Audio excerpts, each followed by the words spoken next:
buenas tardes. Bienvenidos a este acto de inauguración de la nueva exposición que hemos organizado en la Casa de América, El rey que renovó las artes, el territorio, la ciudad y la arquitectura en la América de Carlos III. No sé si han visto ya los paneles antes de entrar, imagino que sí, pero bueno, después de esta pequeña charla tendremos ocasión todos de partir un poco delante de ellos y poder comentar e informarnos mejor de su contenido. Como saben ustedes, estamos este año en la celebración del centenario del nacimiento de Carlos III y desde la Casa de América tuvimos el honor y la suerte de servir de plataforma para que las instituciones que están participando en este centenario presentasen su programación. Estuvo aquí el Ayuntamiento de Madrid, la Comunidad de Madrid, la Academia de la Historia, la de Bellas Artes, entre otras, el Museo Arqueológico Nacional, me dejo muchas. Y en ese momento, cuando ante los medios se presentó esta programación, la Casa de América quiso también participar aportando su granito de arena. Como saben ustedes, nuestra vocación es América, obviamente, y lo que vimos es que, a pesar de la ambición de la programación que se había realizado aquí en Madrid y en toda la provincia de Madrid sobre Carlos III, faltaba un elemento esencial, que era intentar explicar qué pasó en la América de Carlos III durante su reinado. Porque en ese momento, y es muy interesante eso, es cuando la América española alcanza su máxima expansión y es cuando se llevan a cabo importantísimas obras de urbanismo, de arquitectura, de lo cual hablaremos hoy, y por supuesto reformas administrativas y una gran renovación de toda la administración americana, que en el fondo fue el punto de madurez que permitió poco tiempo después la independencia de los antiguos territorios de los virreinatos. Para esta conmemoración, aquí en la Casa de América, hemos llevado a cabo un ciclo de conferencias de las cuales hemos ya aquí presentado tres: de Carlos Martínez Show sobre ilustración en el mundo hispánico, de Salvador Bernabéu sobre Carlos III y la Mar del Sur. Hemos tenido también recientemente a García de Cortázar, que habló de la expulsión de los jesuitas, y aún nos quedan pendientes el 18 de octubre a Pedro Pérez Hierro, que hablará del reformismo económico en América, y a Miguel Ángel Puig Samper, que hablará de las expediciones científicas en ultramar. De todo este ciclo, evidentemente, la guinda, o la cima, si quieren ustedes, digo cima porque llegamos ahí y luego bajaremos, es el acto de esta tarde, es la exposición que hoy inauguramos y que, aunque luego hablarán con más fundamento que yo quienes me acompañan en la mesa de ella, querría adelantarles que ha sido un empeño nuestro, gracias al apoyo de Fernando Vela y de sus compañeros, amigos y de la Escuela de Arquitectura, para explicarles brevemente qué se hizo en América en el terreno de la arquitectura y del urbanismo. Yo querría leer brevemente los currículos de quienes me acompañan, un segundo, para que sepan con quién estamos y la importancia de sus trayectorias. Joaquín Ibáñez Montoya, que está a mi derecha, es profesor de la Escuela Técnica Superior de Arquitectura de la Universidad Politécnica de Madrid, responsable del área de difusión y proyección exterior de esta escuela, profesor del Departamento de Proyectos Arquitectónicos, miembro de la Comisión Científica del programa de posgrado de la Maestría Centroamericana sobre Patrimonio Cultural y Desarrollo Social, ha sido director del Instituto Español de Arquitectura, está asociado profesionalmente con Marian Álvarez Builla Gómez y es autor de muchos estudios, exposiciones y obras relacionadas con la arquitectura patrimonial en España e Iberoamérica, como el programa de conservación de la Catedral de Cuenca, la fábrica de sedas de Almoines, el Archivo Histórico Provincial de Ávila, intervenciones en el Castillo de Burgos, las fortalezas de la Inmaculada de Río San Juan y Santa Catalina de Puerto Rico, el Plan Especial de Granada de Nicaragua, coordinador del expediente para la declaración de la Universidad de Alcalá como Patrimonio Mundial y de la evaluación del programa del patrimonio de la Agencia Española de Cooperación Internacional y para Iberoamérica. Me falta la segunda parte aquí, perdón. Y es fundador también de la editorial ADIR y miembro del consejo de la revista Astragan. Gonzalo López Muñiz Moragas es licenciado en Historia del Arte por la Universidad Complutense de Madrid. O sea, él no es arquitecto, algo que comparte también Fernando, aunque trabaja como intruso en la Escuela de Arquitectura de la Politécnica. Máster en Conservación y Restauración del Patrimonio Arquitectónico por las Universidades de Alcalá de Henares y la Universidad Politécnica de Madrid. Actualmente se encuentra desarrollando su tesis doctoral en el programa de Patrimonio de la Escuela Técnica Superior de Arquitectura de Madrid. Es especialista en documentación de edificios históricos, campo en el que ha desarrollado una extensa actividad profesional y es director de la revista CAF. Este CAF es Cuaderno de Arquitectura y Fortificación, nada que ver con CAF ferrovial, no, nada ni CAF con el Banco de Desarrollo Centroamericano. Es una palabra CAF que hay que patentar porque tenemos las 4 o 5 siglas que usamos todos aquí. Bueno, y lo importante es que Gonzalo López Muñiz es el documentalista de esta exposición. Aquí se ha dejado él mucho tiempo y muchas ganas en encontrar documentación gráfica, tramitar los permisos de explotación de estas imágenes o de uso de estas imágenes y en colaborar con don Fernando, que me consta que es un señor muy simpático pero exigente. Fernando Vela es el comisario de esta exposición, es doctor en Geografía e Historia por la Universidad Complutense de Madrid, arqueólogo, especialista en intervención y restauración de monumentos, profesor titular del Departamento de Composición Arquitectónica en la Escuela Técnica Superior de Arquitectura de Madrid, de la Politécnica, en la que ocupa el cargo de subdirector de ordenación académica desde el año 2008. Es director del proyecto de investigación San Miguel de Piura, primera fundación española en el Perú, responsable de la Red Iberoamericana de Investigación del Urbanismo Colonial y uno de los coordinadores de la Red Internacional del Patrimonio Histórico-Cultural Iberoamericano. Miembro del Instituto de Investigación del Patrimonio Cultural del Perú, Universidad Ricardo Palma, es también académico correspondiente de la Real Academia de Historia y Arte de San Quirce de Segovia, un detalle que imagino que te gustará especialmente, ¿no?, por tus vínculos segovianos. Pues bien, a veces nos preguntan que cómo funcionamos aquí en la Casa de América y cómo tenemos, por ejemplo, este tipo de iniciativas de hacer una exposición sobre Carlos III. Y yo siempre explico que tenemos muchas bazas a nuestro favor. Nuestra baza quizá más evidente es tener un palacio que es un verdadero lujo, aunque esta sala no sea parte de ese palacio, como ven ustedes, bastante poco atractiva. Pero el palacio lo es un palacio maravilloso en el mejor sitio de Madrid y eso nos da, por supuesto, mucha presencia en esta ciudad. Tenemos además la suerte de dedicarnos a un tema que para España es fundamental, que es América. Como saben ustedes, no se entiende España sin América, ni América sin España, con lo cual servimos de foco de atracción de muchas personas que, como quienes nos acompañan, son americanistas. Tenemos además un equipo excelente y yo querría aquí agradecerles la participación que han tenido en esta exposición, a Custodia por la belleza del diseño y la dedicación con que se ha empleado en producirlo, a Yolanda, que ha estado poniendo clavos y cables hasta hace media hora, a Amparo, que no está por aquí, pero se está dedicando al ciclo de conferencias y, por supuesto, a todos los demás que han colaborado con ellas. Y también tenemos la suerte, como digo, de contar con americanistas, que son los señores que se interesan por América y que vienen aquí a la Casa de América a colaborar con nosotros. Yo creo que un americanista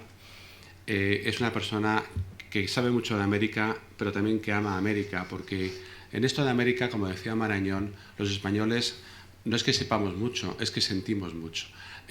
América es una cuestión de sentimiento más que de conocimiento para España. Y, en fin, con Fernando Vela hemos tenido la gran suerte de contar con un compañero de viaje entregado, que ha venido aquí ya con 2 iniciativas, con libros que se han presentado aquí de arquitectura iberoamericana, que va a venir con un congreso dentro de poco de arqueólogos de ciudades antiguas americanas y que además nos sirve de conexión con profesionales de la talla de Joaquín y Gonzalo. Así que, Fernando, muchas gracias. Ha sido una exposición complicada de hacer, aunque parezca mentira, aunque parece pequeña y sencilla, no lo ha sido. Ha habido que seleccionar monumentos, elaborar textos, resumirlos, recortarlos, elegir imágenes, pelearse conmigo, pelearse con Custo, imprimirlos, en fin, que lo que se ve que parece algo para cubrir una pared es un trabajo muy intenso, está muy medido y creo que hemos llegado a un equilibrio bastante aceptable, a mi modo de ver, entre la imagen y el contenido, que es lo que queríamos. En fin, yo no voy a hablar más, vamos a empezar ya para que hablen los que tienen que decir cosas interesantes al respecto, así que le cedo la palabra en primer lugar a Joaquín Ibáñez. Bueno, muchas gracias. Muchas gracias, director. Si me excedo, porque efectivamente, como decías, los que no solamente conocemos algo de América, sino que además la amamos profundamente, tenemos esa debilidad seguramente de podernos a veces extender demasiado en nuestras explicaciones, ¿no? O sea que con toda libertad y con toda confianza me hacen cualquier seña y yo me autolimito enseguida. Una patada. Bueno, una patada, lo que haga falta. Bien. A continuación, lo primero que quería hacer, dar las gracias a todos los que están acompañándonos esta tarde, una sala que tampoco está tan mal, como eso lo digo como arquitecto, se oye bien, no retumba demasiado, está bien, es práctica. Es acogedora. Y sobre todo, con ello también sumarme casi al primer encargo que ha planteado el propio director. Yo creo que lo más importante de lo que hay que hacer aquí es sobre todo ver la exposición, lo que haremos a continuación de estas breves palabras, porque en ello está realmente reflejado mejor todo este trabajo que hemos podido realizar, mejor o peor, siempre bien comandados por nuestro compañero Fernando Vela, a quien obviamente, y además de a Gonzalo, pues quiero a los dos también, pues agradecer la confianza de incorporar a un arquitecto, que somos seres en realidad no demasiado letrados, pero que sabemos algo, sobre todo de estos temas americanos y sobre todo algo de arquitectura de ciudad. Yo voy a hablar efectivamente de la arquitectura de ciudad, voy a hablar también de fortificación, porque es muy pertinente, y voy a hablar de cultura en términos de patrimonio cultural, siglo XXI fundamentalmente también, de nuestro momento. Y voy a hacerlo sobre una España que ya no existe, que pertenecía a un territorio efectivamente amplísimo, cosmopolita, alcanzaba los 5 continentes, sobre los cuales se extendía realmente el mensaje cultural del que podemos hablar y vamos a ver en la exposición. Y además de un tiempo que efectivamente es un tiempo muy interesante, un tiempo de crisis, como todos los tiempos de crisis, pues siempre son tiempos muy atractivos, en los que una nueva dinastía, como la dinastía borbónica, se encuentra con una situación de ambición funcional bastante desajustada, que intenta sobre la marcha cambiar y que produce algunos efectos, y algunos de ellos efectivamente muy importantes, como fueron las propias independencias americanas, que prácticamente pues culminaron el reinado de Carlos III. Voy a hablar también con ello de lo que prácticamente fue el objetivo primario seguramente de esa monarquía, como fue el defender materialmente unos territorios, unas posesiones, con los medios que más o menos creyó más adecuados y que fueron varios y distintos. Desde el punto de vista siempre de la arquitectura, yo la parte de la historia más profunda la dejo evidentemente a nuestros compañeros que lo harán mejor que yo. Pero atendiéndome más a los materiales de la arquitectura, hay dos productos o dos elementos que caracterizan este momento de Carlos III. Son el intento de blindaje de las fronteras a través de dos mecanismos. Un mecanismo más sofisticado, más geográfico, que es la propia ampliación de las fronteras, creando una especie de fronteras tampón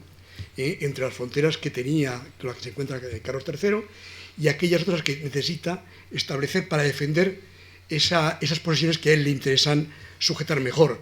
Estoy hablando de la expansión hacia Alaska, por ejemplo, intentando sujetar la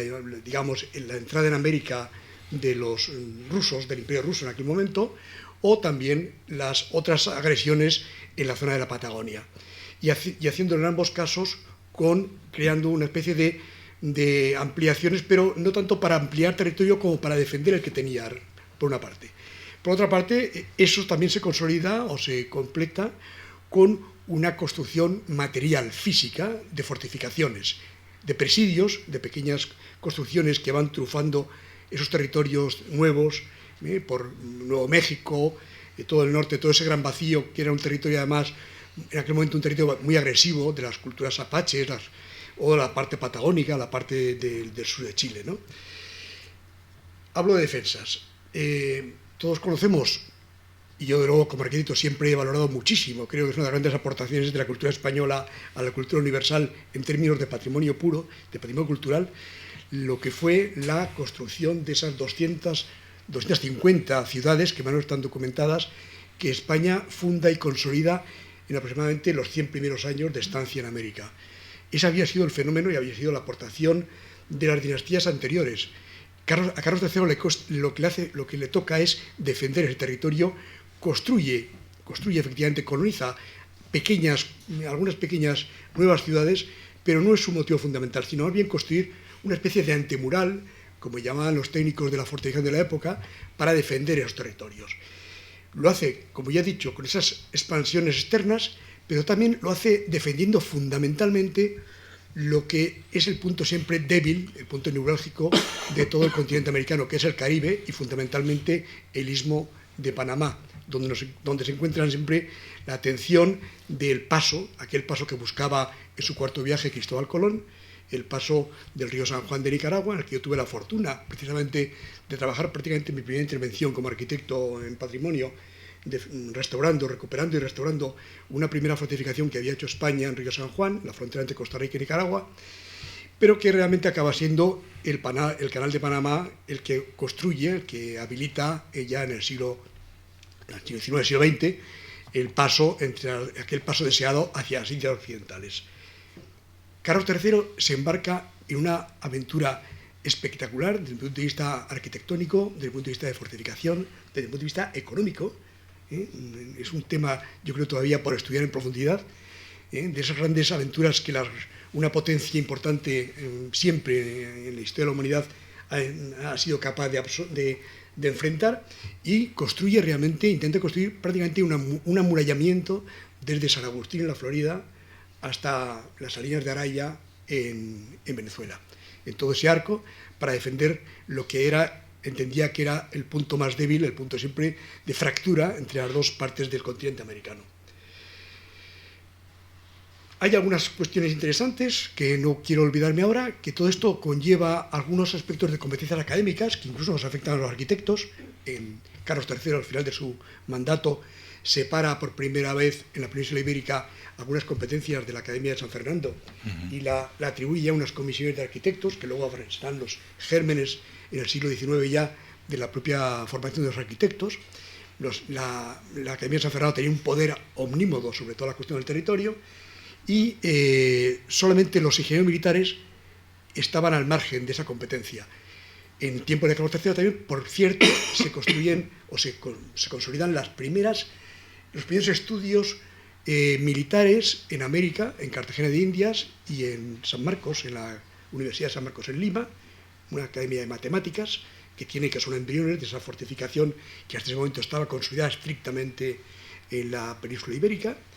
Y se trasladan también las formaciones, incluso las poblaciones también, hay que decirlo, tanto de la experiencia de la Academia de Orán en el norte de África, como la población de la propia ciudad de Orán, que al final de su reinado España acaba cediendo, no iba a decir ni perdiendo, simplemente abandonando, y esa población de Orán la acaba trasladando a ocupar unos territorios de urbanización nueva en los vacíos del Chaco, en la parte del norte de Argentina, creo recordar, consolidando unos vacíos que le preocupan en esas fronteras exteriores. Al final, yo casi me quería quedar con una especie de una interpretación, creo que es mi papel aquí, para cuando ustedes vean después la exposición, que es entender que este tiempo de preindustrialización está afectado por dos parámetros que son los que luego consolida la industrialización del siglo XIX y siglo XX, que son energía y transporte. En ese debate teórico, casi conceptual, está todo el mundo militar por medio, y hay una apuesta entre la defensa de las orillas, la estática de las grandes fortificaciones abalurdadas, que son espectaculares las que se construyen en aquel momento, contra la política naval de las otras potencias europeas que pretenden los territorios. ha fallado, a Carlos III le falla un plan naval, que era algo mucho más inteligente. Cuando pierde ese plan naval, se da cuenta de que no puede absorberlo, se dedica exclusivamente a las fortificaciones, seguramente porque no tiene otra apuesta que hacer, y es una apuesta perdida. Entre la estática y la dinámica naturalmente del tiempo moderno es la dinámica que acaba, como todos conocemos, ganando la apuesta. Detrás de ello, pues tenemos efectivamente ahora un territorio de patrimonio, casi de piezas casi de verdaderos dinosaurios. Yo me acuerdo de Paul Virilio, un filósofo, historiador francés que alguno de ustedes conocerá, interesante, que se encontraba siempre delante de aquellos del muro del norte construido por Hitler en la costa de Francia, con aquella admiración por aquellas piezas que definía como verdaderos dinosaurios de piedra, de hormigón armado, en el caso alemán. Algo así podríamos realmente entender que nos enfrentamos cuando hablamos de todo este patrimonio material impresionante que, como digo, empieza prácticamente en las fortificaciones de San Marcos, San Agustín, en la Florida, no para la Florida, sino para defender el paso de los navíos en el tornaviaje hacia la península ibérica, y que, como digo, va recorriendo toda la costa, trufando toda la costa del Caribe hasta llegar hasta las costas de Venezuela. Eso es un patrimonio que está ahí, es un patrimonio material en estos momentos inerme, naturalmente, sin agresión de ningún tipo. Es un patrimonio que realmente es colectivo porque nos une, naturalmente, a toda esa antigua coiné de aquella España que ya no existe. Es una asignatura pendiente, sin duda, y que yo creo que va a tener en los próximos tiempos muchas noticias, no solamente ya por la propia fortificación en sí, sino derivadas de otros fenómenos muy curiosos patrimoniales, como va a ser toda la aparición de las técnicas subacuáticas que van a hacer aflorar no tanto la fortificación, sino el ataque a las fortificaciones de muchos navíos perdidos, de muchas batallas perdidas, y en las cuales, naturalmente, muchas partes de aquella España que no existe, como es Colombia. Recientemente ha habido ya un pecio este verano que Colombia ha reclamado como propio, y tiene razón, naturalmente que es de Colombia, como también es de España en cierto modo, o en total modo, y todo esto diría que nos pone encima de la mesa, yo creo que como ciudadanos del siglo XXI y como españoles, el debate o la asignatura pendiente, como digo, de saber que tenemos unos patrimonios que debían tener una clasificación intermedia, que no existe, que no pertenecía ni a lo nacional español, ni tampoco exactamente a lo mundial de la UNESCO, sino que tienen que ver con una condición de patrimonios hispanoamericanos, patrimonios hispánicos, patrimonios intercontinentales, llámese como sean. En ellos, el mundo de las fortificaciones, de aquellas fortificaciones de Carlos III, es un expediente fundamental. Muchas gracias.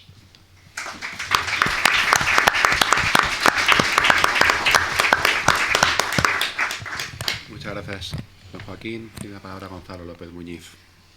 Muchas gracias. ¿Se escucha bien? Sí, sí. Gracias. Primero agradecer a la Casa de América el habernos acogido con esta exposición tan ambiciosa e interesante. A su director Santiago Miralles por sus palabras y a todo el personal de la Casa de América por su buen trabajo para que tengan ustedes acceso a este estupendo material de la exposición. Yo, en mi caso, quería comentarles un poco lo que puede ser para un documentalista ya con muchos kilómetros, de repente, que don Fernando Vela, a quien también le agradezco que me haya incluido en el equipo de este trabajo, me encargue el hecho de preparar esta exposición, documentar y localizar las fuentes documentales para los paneles. Evidentemente, el trabajo era casi titánico. Estamos hablando de unas épocas de esplendor de la América española, de unas épocas que más documentación genera, sobre todo porque con la llegada de la dinastía borbónica hay una renovación de la administración pública, de la administración que está un poco ya obsoleta, y siguiendo un poco el hilo de lo que decía Joaquín antes, en lo que corresponde al patrimonio arquitectónico, que es lo que centra y el territorio de la ciudad,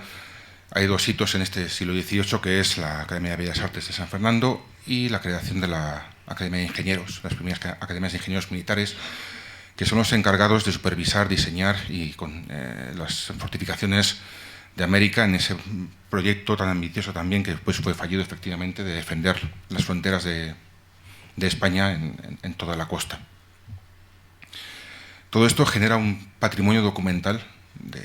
primer orden, un patrimonio documental magnífico, ingente y en muchos casos desconocido.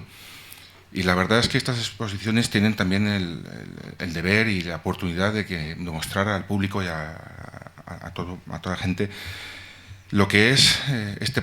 patrimonio documental que conservan los archivos españoles. Muchas veces las exposiciones, los textos son magníficos y ustedes los podrán ver ahora, y es complicado poder ajustar la calidad de los textos a las imágenes, poder encontrar esas imágenes que realmente respondan y den idea a lo que queremos expresar en cada uno de los paneles. Ha sido un proceso bastante largo, de contraste continuo de los contenidos, de elegir, de ver exactamente si realmente las imágenes eran adecuadas y, por supuesto, después de contactar con los 14 archivos y centros de documentación con los que hemos colaborado y a los que agradezco profundamente no solo su ayuda, sino también su paciencia, porque la verdad es que les he perseguido, les he dado la tabarra hasta que he conseguido que este proceso administrativo llegue a buen fin y podamos tener aquí acceso a estas planimetrías. Como verán ustedes, es una época donde se genera muchísima información, no solamente textual, sino especialmente gráfica. Es una época donde la necesidad de conocer y la necesidad de dejar huella de lo que se está haciendo empieza a adquirir mayor importancia. Por eso se regularizan los procedimientos, por eso se deja constancia de muchas de las cosas que se están haciendo en América y en España. Y evidentemente eso lo que conlleva es que nos encontremos ante una oferta, ante un patrimonio histórico documental magnífico que abarca desde la obra pública, donde Carlos III, en ese espíritu del despotismo ilustrado, hizo mucho hincapié no solamente en la península, sino también en América, con la construcción de caminos, de puentes, de abastecimiento de agua a las ciudades, pasando por las fortificaciones, pasando por el hecho de dejar constancia del urbanismo o de lo anterior, como puede ser el caso de Palenque y las excavaciones arqueológicas que se estaban llevando a cabo. No me voy a extender mucho más, simplemente quería de nuevo agradecer a toda la gente que ha colaborado con nosotros, a los 14 archivos que han colaborado con esta exposición, su buen hacer, su paciencia y el hecho de que hayan prestado sus fondos para que nosotros podamos ahora disfrutarlos en la presente exposición. Muchas gracias.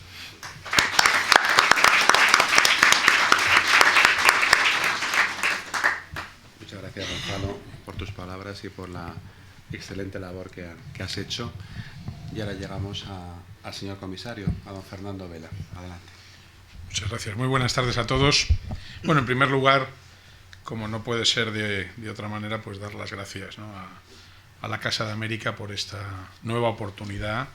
de estar aquí, ¿no? En este caso, compartiendo esta tarde mesa con las personas que me han precedido en el uso de la palabra y que, como habrán podido ustedes comprobar, pues son americanistas convencidos, profesionales de primera magnitud, entre los que se cuenta pues un magnífico documentalista con el que trabajo muchas veces, que es Gonzalo, un compañero de escuela, que es Joaquín, que me ha regalado en los últimos años la vida académica. No es fácil encontrar buenos compañeros como Joaquín, y un embajador de España, que es quien nos preside esta tarde y que, bueno, pues una vez más nos da la oportunidad,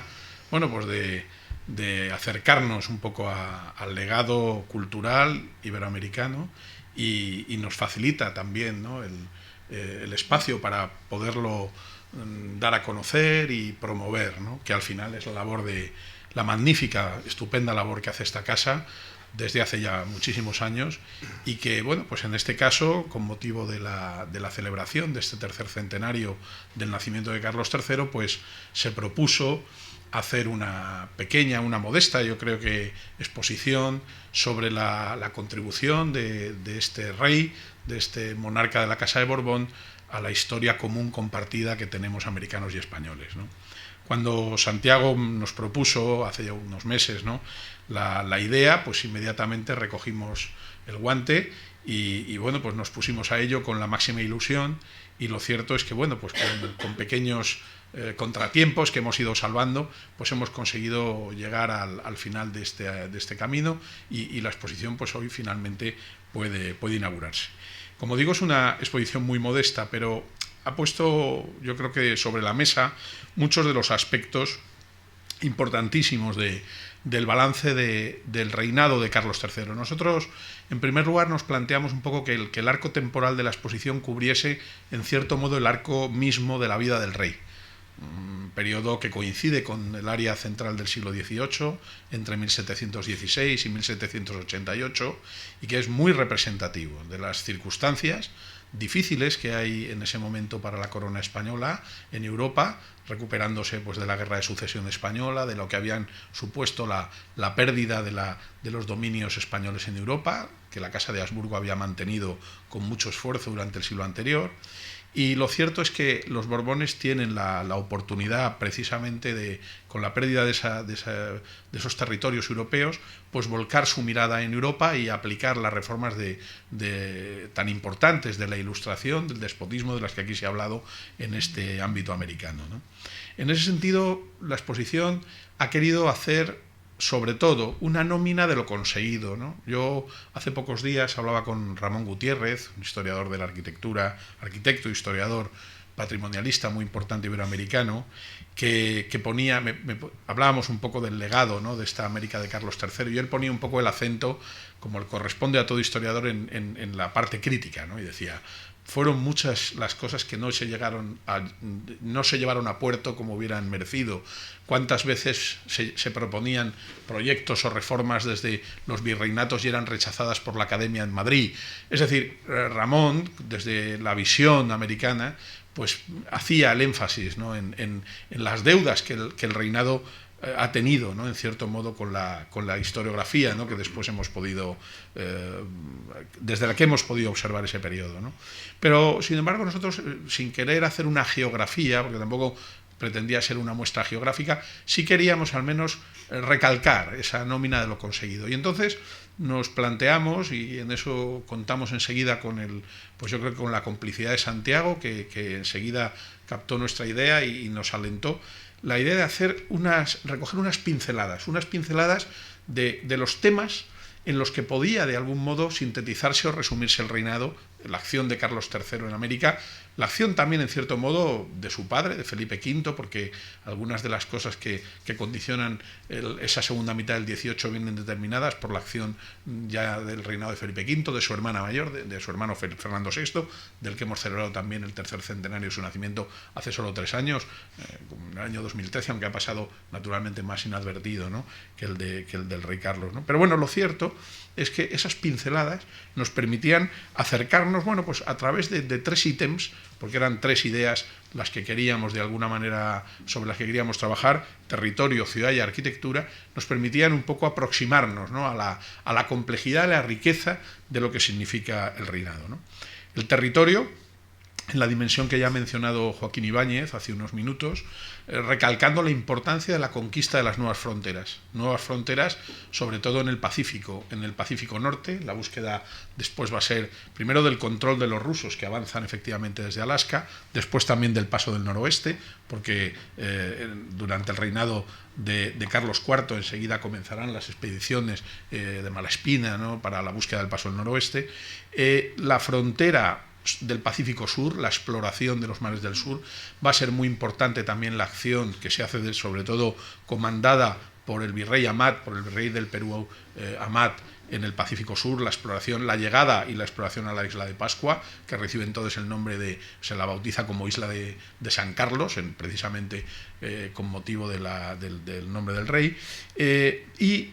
las fronteras que tanto en Centroamérica, en las áreas poco pobladas de Centroamérica, como en las fronteras con los portugueses en el Uruguay, se encuentran en ese momento de alguna manera debilitadas. El caso de la Luisiana, que ya se ha mencionado, es uno de los más importantes. recibida por España como consecuencia de los tratados que dan fin a la Guerra de los 7 Años, se va a convertir en un espacio importantísimo, ¿no?, de la geopolítica española en Norteamérica, ¿no? Y bueno, pues nos parecía que las menciones a esas proyecciones sobre el territorio estaban hechas, ¿no? Y así lo hemos recogido en algunos paneles. Después también hemos querido recoger algunos aspectos relativos a la ciudad, a la creación de nuevas ciudades, caso de Nueva Guatemala de la Asunción, que es una de las quizá más interesantes, al ornato, a la mejora de las existentes. Hemos buscado, pues, por ejemplo, a través de la aproximación a Lima, a esa Lima de Amat, pues un poco el embellecimiento, la creación de las alamedas, de los paseos, el estudio de esas nuevas capitales del sur, sobre todo de Montevideo y de Buenos Aires, que van a tener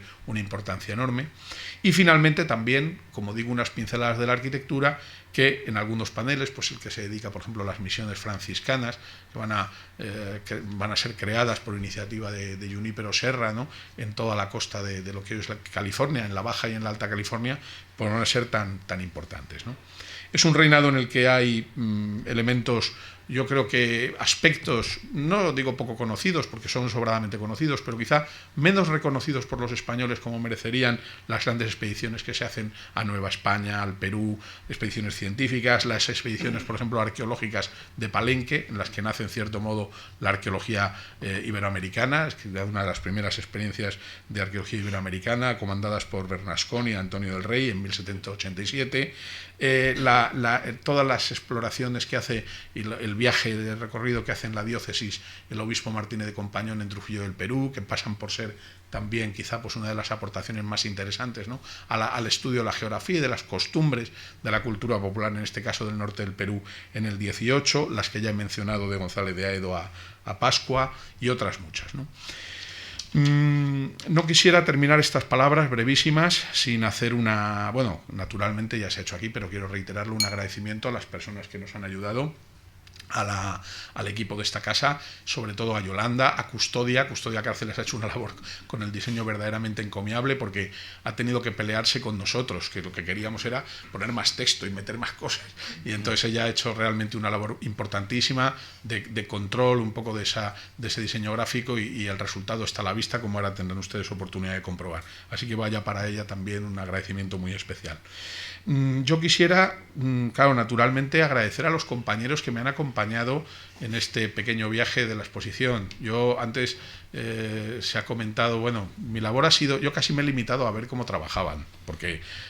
cuando Santiago me propuso hacer esta exposición, inmediatamente pensé, bueno, yo tengo seguro una media docena de amigos, que luego han sido prácticamente una docena, a los que puedo de alguna manera engatusar para que produzcan material, y así ha sido, ¿no? Entonces, bueno, tenemos amigos de Argentina, como Luis María Calvo, que es del Museo Juan de Garay, de Santa Fe, que nos ha mandado pues la información y los criterios para hacer el panel de Buenos Aires, Carolina Castañeda, que está por aquí, que ha trabajado en los temas de industria y economía, el propio Joaquín Ibáñez y Gonzalo, que ya han hablado, Gaspar Muñoz Cosme, de la Universidad Politécnica de Valencia, que nos ha ayudado muchísimo con Guatemala, Paco Ollero, de Sevilla,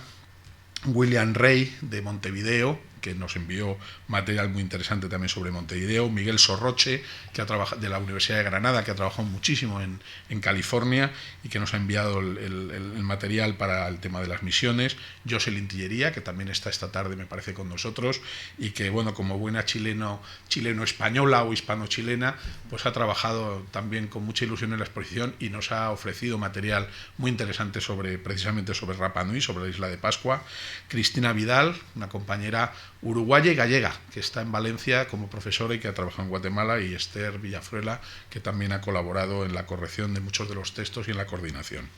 Y luego, finalmente, entre los agradecimientos, no quiero dejar de enumerar de una manera sistemática, y perdonen un poco mi ser tan prolijo, pero quisiera a todos los archivos que nos han proporcionado material, que nos han ayudado, que han colaborado, que han entendido la premura con la que se trabaja muchas veces en las exposiciones, en este caso, además, en una exposición que se iba a inaugurar inmediatamente concluido el verano, las vacaciones, y en ese sentido pues el Archivo Cartográfico y de Estudios Geográficos del Centro Geográfico del Ejército en Madrid, el Archivo General de Indias en Sevilla, el Archivo General Militar de Madrid, el Ayuntamiento de Odón en Teruel, la Biblioteca Nacional de España en Madrid, el Instituto de Historia y Cultura Militar de Madrid, el Museo de América, también en nuestra capital, el Museo Histórico Nacional de Montevideo, el Museo Nacional del Prado, el Museo Naval, que han sido, bueno, fueron muy especialmente amables, que nos han prestado los materiales de esas bellísimas imágenes, algunas de las cuales han visto ustedes ahora, las vistas de Lima, de Buenos Aires, ¿no? El Museo Nacional de Arte de Cataluña, que nos proporcionó un bellísimo retrato del virrey Amat, que embellece uno de los paneles,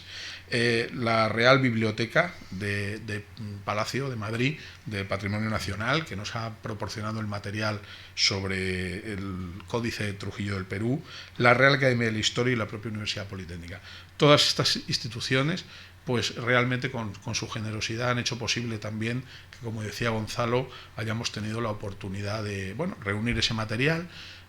organizarlo en función de los textos que estos amigos han preparado y bueno, pues mostrarlo a todos en esta exposición que va a estar abierta hasta finales del mes de noviembre y que, bueno, pues tenemos la esperanza de que quizá también se pueda mover por América, por algunos de los centros culturales. Quiero reiterar mi agradecimiento a Casa de América, a Santiago Miralles, que una vez más pues nos da, como digo, muestra sobrada siempre de su hospitalidad y de su amistad,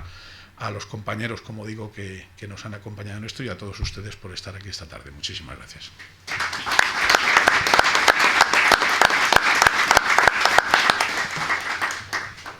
Pues soy yo,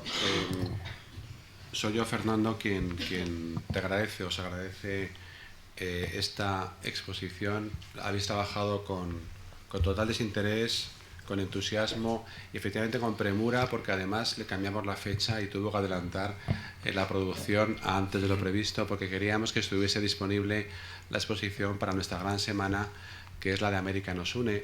que siempre celebramos en torno al 12 de octubre. Y tú tienes que irte ahora de viaje y por tanto era nuestra última oportunidad para tenerte con nosotros para esta inauguración. Agradecimiento que extiendo, por supuesto, a los que habéis colaborado en ella, a Gonzalo, Joaquín, a los que has enumerado también por su trabajo y por su rigor, porque esa exposición es humilde, como bien dices, pero es muy rigurosa y muy didáctica, y lo que queremos precisamente es eso, hacer un poco como Carlos III, de deleitar ilustrando y ser un poco déspotas ilustrados para que se sepa lo que se hizo durante su reinado, y querríamos, y vamos a trabajar en ello, que esta exposición circule, que vaya a América, a los centros culturales de la ECID y que vaya a otros centros también dentro de España que colaboran con nosotros. Es una exposición fácil de llevar porque no tiene piezas museísticas y creo que tal como está resulta muy atractiva. Así que, sin más, como esto es una exposición y no una conferencia, aunque no lo parezca, yo les invito ahora a que vayamos todos arriba delante de los paneles y con una copa de vino o de Coca-Cola, lo que quieran, pues que podamos departir con los protagonistas que son quienes han venido aquí hoy y que han trabajado en ella. A todos muchas gracias y vamos para arriba entonces.